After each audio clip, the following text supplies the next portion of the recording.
Good morning, students. Now I am Munsir Rasidul Islam from Department of Mechanical Engineering, JS College of Engineering, Assistant Professor. Now, today's lecture is lecture number 25, and the topic that will cover today's class, that is design of machine elements topic, and obviously that covered topic is flange coupling, design of flange coupling, and the subject name is design of machine elements, and paper code obviously ME503. Now let us see what are the that is actually the pictorial view of flange coupling, rigid type flange coupling. So first of all, what is coupling, and how many types of coupling, and why we use rigid flange coupling. So first of all, if we see that is actually a pictorial view of a flange coupling. So that figure actually, if we see that the two sides, in back side and in front side, two shaft are there, and the two circular section are also be there. So two circular section is over the periphery of the circular shaft. So for that cases, if we see that here mainly 4 and 5 parts are there. So first one is shaft, second one is hub, third one is flange, fourth one is nut, fifth one is key, and obviously a pin. So coupling is a joining process or joining method of two shafts when the two shafts are coaxial by the application of nut, bolt, and key. Nut, bolt, and key. So mainly two types of coupling are there. One is rigid type flange coupling, another is flexible coupling. Mainly two types. Lot of types are there: map coupling, split coupling, etc. But mainly two types of coupling are there in your syllabus. So for that cases, we have to discuss the rigid type flange coupling. So, rigid type flange coupling means that is actually the coupling of consists two flanges that are mounted on each other, and with obviously with two shaft and also the key. So the flanges are connected in each other by means of the bolt whose axes are the parallel of the shaft axis, and obviously the mentioned axis of the bolt circle is a concentric with the shaft axis, and obviously the number of bolts depends upon the shaft dimension. Shaft dimension means if the shaft dimension is minimum bolt, nut and bolt, minimum bolt will be 3, maximum bolt will be 6. So for that cases, the bolt number of bolt is depend on the shaft dia. If shaft dia is below the 40 millimeter of its dimensions, the total number of bolt will be 3. If the shaft diameter is range of above 40 millimeter and below 100 millimeter, for that cases we have to consider the total number of bolt will be 4. And if the dimensions of the, or if diameter of the shaft will greater than 100 millimeter and less than 180 millimeter, for that cases we have considered that the total number of bolt will be 6. That is actually the uh, total number of bolt depend upon the depends upon the shaft diameter. Now, mainly two types of flange coupling are there. But one question is there: why it is called rigid type flange coupling?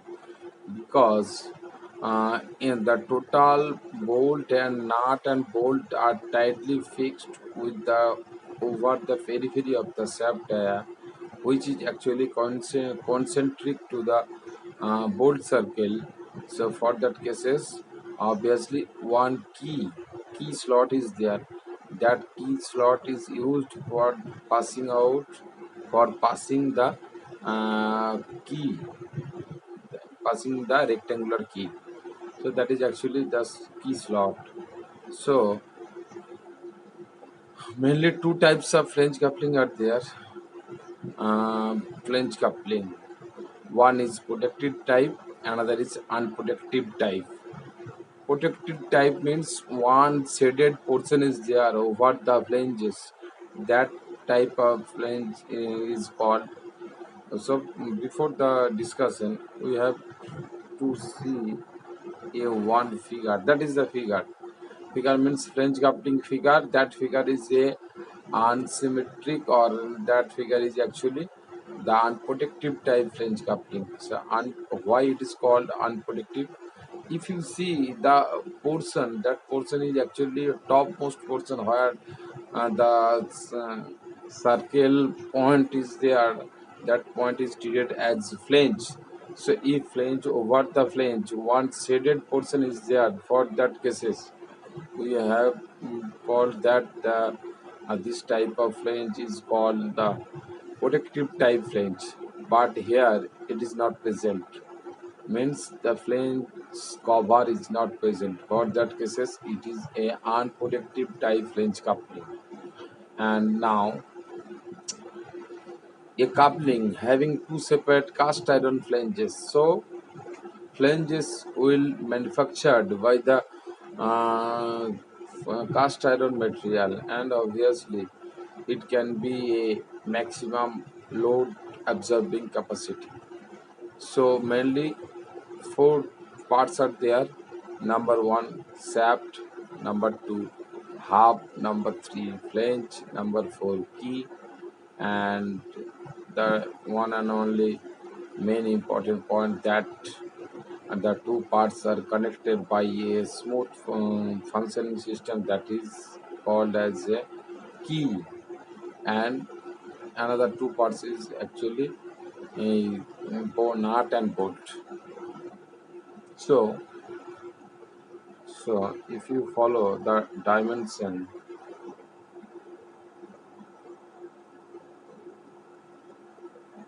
the design of flange coupling dimension. So number one, if we consider that the small d is the diameter of the shaft, so outside diameter of the hub. So shaft is small d, so outside diameter of the hub, that will be actually capital D. Capital D is equal to two times of the shaft dia. Two times of the shaft dia, that is outside diameter of the hub. Next, length of the hub. So length of the hub is actually D. Length of the hub, that is actually L. L is equal to 1.5 times of the shaft dia. Next, pitch circle dia, or pitch circle diameter of the bolt, that is marked as D1. D1 is equal to 3 times of the shaft dia. So all the parameter can be calculated in terms of the shaft dia. So first of all, if the if in any problem, if any problem, the total allowable stresses, that means the crushing stress, tensile stress, and shearing stress is permittable, and if the all the three stresses is permit, and the load, applying load also be available. So if I put the all data related to the corresponding stresses and also the total applying load, then we can get the actual dimension of the shaft. So actual dimension of the shaft means the shaft dimensions will not considered as the perfect value. Suppose if we consider, if we know that, or if we find out the actually sap dia, that will come out as 54.1.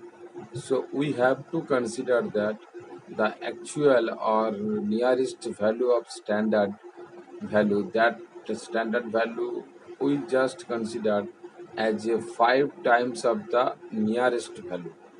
5 multiplied nearest value means, if 5 multiplied nearest value, that is actually suppose 50, 55, 60, 65, etc. So if we consider the 50, that d value will come out as 54.1. So for that cases we have to consider that the equivalent stress, equivalent diameter of shaft, that will be as a 55 millimeter. So 55 millimeter is considered as a standard or equivalent value of shaft dia. Then then all the value will come out as a multiplication of 55, just equivalent value of 55. Now next is pitch circle diameter of bolt. So pitch circle diameter, that will actually d1. So d1 is equal to 3 times of the shaft dia. Next, outside diameter of flanges. So outside diameter of the flanges, that will be actually d2. So d2 is equal to d1 plus d1 minus d. d1 plus d1 minus d means d1 is actually pitch circle diameter plus pitch circle diameter minus outside diameter of the half. If we subtract this, then we can easily get the d2 value, and obviously that is actually outside diameter of the flanges, that is actually more or less 4 times of the shaft dia. Approximate value will be 4 times of the shaft dia, 4 times of the shaft dia. Next, thickness of flange. Thickness of flange, that is marked as TF. TF is equal to 0.5 D. 0.5 D is actually the thickness of the flange. Next, the number of bolt. Number of bolt, that I already mentioned that the number of bolt depends upon the shaft dia. So for that cases, so if we consider the shaft dia will come out as 40 millimeter, so we can take the 3 number of bolt. If the shaft dia is above 40 millimeter and below 100 millimeter, so for that cases we can consider the number of bolt is as a 4 number of bolt, and is above 100 millimeter and up to 180 millimeter, we can take the number of bolt is taken as a 6 bolt. Now that is the figure of covered face. Covered face means protective type flange coupling. Now one question is there. One question is there means, is there any protective, and is there any difference between protective type and unprotective type? So obviously, as that is a coupling and it is as per your requirement, it can easily assemble and disassemble. So for that cases, we can consider that the design of protective type and unprotective type flange coupling, more or less 95% is similar. 5% is difference, as the requirement of protective portion of each shaft. Protective portion of each shaft means that protective portion is covered with the flange portion. Is covered with the flange portion means how much portion that is covered by the flanges of each side. That is actually the main difference of protective type and unprotective type flange coupling. So, in protective type flange coupling, so one condition is there. One side will be much heavier than the other sides. Much heavier means one side is more uh, more excessive portion and another side is less excessive portion. That means one side is treated as a female part and one side treated as a male part. And if I consider the male part and female part, when the two parts are in connecting portion and two parts are in connected conditions, so for that position we have easily assembled the two parts by in naming the bolt, nut and bolt, and nut and bolt depends upon the shaft die. Now next, and that is the figure of unprotective type flange coupling. So if you see the protective type flange coupling in this slide and unprotective type in this slide, so if you strictly follow the main difference only in the flange portion. Otherwise, all the portions design are same. So flange coupling in protective and unprotective, no difference will be there. So more or less, we consider the protective type flange coupling as a standard value. And if one question will arise or if one question will come in your semester exam, so first you have to calculate the productive type flange coupling, and if productive type flange coupling problem will solve easily, you can get solve the same problem in unproductive type flange coupling. Only the flange will not be considered in these cases. Flange and flange thickness will not be considered in these cases. Now, the difference the difference of productive type and unproductive type flange coupling. Now, the usual proportions for an unproductive type cast iron flange coupling. So, for cast iron flange coupling, if we consider that the D is the actual diameter of the shaft or inner diameter of the half. So, half length obviously two times of the shaft diameter. So, if shaft diameter is D, small d, and half diameter will be as a two times of d, means shaft diameter. Now length of the half. So length of the half, capital L, is equal to 1.5 times of the shaft dia. So if we consider the shaft dia is as 50 millimeter, so for that cases the length also be considered as 1.5 d, that means 75 millimeter. Now the circle diameter of bolts, that also be same as the productive type flange coupling, and that will be d1. D1 is equal to 3 times of the shaft dia. And next, outside diameter is also the same. Thickness will be same. Number of bolts is 3 for up to D value will be 40 millimeter, and 6 for 100 millimeter, and 4 for 100 millimeter. diameter and 6 for 180 millimeter diameter. Now,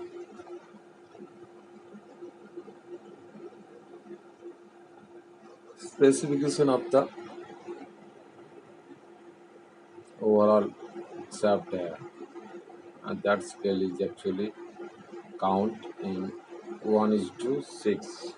So part dimensions or part specification and dimensions in millimeter. So shaft dia is 60 millimeter. So half diameter will be 120 millimeter. That means two times of the shaft dia. And half length 90 millimeter. Bolt dimensions means PCD of the bolt that will be as a 180 millimeter. Flange thickness is 5.5 times of the shaft dia. That means 30 millimeter. Wave thickness. Wave thickness is 0.25 of the shaft dia. That means 15 millimeter. Diameter of spigot and recess means overall diameter of the spigot and recess, and that is marked as a dr, and that value will be 90 millimeter. And outside diameter of the flange, that is actually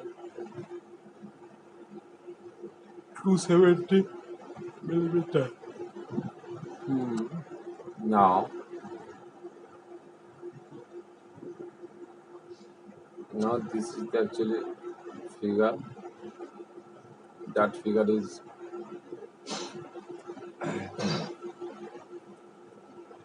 another pictorial view, and if you follow the figure, and that means that two different point is discussed here.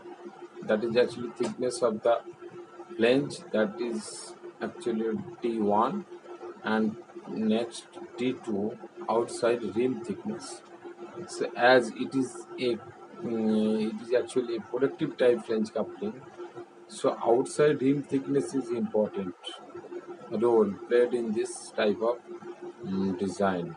So for that cases, T2 value will calculate as a extra of unprotective type flange coupling. Otherwise, all the dimensions related to the shaft dia is will be same. So all the will be same. So D1, D2, D3, all the value will be same, except the rim thickness is there. So more or less the total part of the flange coupling that we will already discuss from the first point to the last. So just we can conclude that this is the from the starting point. So in this design of French coupling, rigid type French coupling, we have discussed in today's classes, that is what is coupling, how many types of coupling, where it is used, what are the main difference between shaft coupling, flange coupling and flexible coupling, and what are the different types of flange coupling. Mainly two types of flange coupling in your syllabus, that is one is protective type, another is unprotective type. And the protective and unprotective type flange coupling based on the shaft diameter. If shaft diameter, I know we can easily calculate as per the empirical formula that we'll already discuss in the last 25 minutes. So that is actually the empirical or related type formula. That means the D combined formula. D combined formula means shaft dia related formula, and that is discussed in one by one step. And to hold the dimensions is will not complete if the bolt diameter or bolt number of bolt is considered. So number of bolt value is based on the topic of shaft diameter, and obviously shaft diameter will be in different for different types of dimension of shaft, and that is the actually. And last point is what are the main difference between unproductive and productive type flange coupling. So already we discussed that in productive type flange coupling, no in unproductive type flange coupling, no outside deep thickness is required, and in productive type flange coupling, outside deep thickness is must. Otherwise, all the parts dimensions will be same, and obviously the design will be same. So that is actually the conclusion part of the design of flange coupling, and that is actually a whole part design, and obviously it is actually the part of the SAP design. That's why it's named as SAP coupling. So that's all for the today's class. Next day we have discussed in another new topic. So thank you.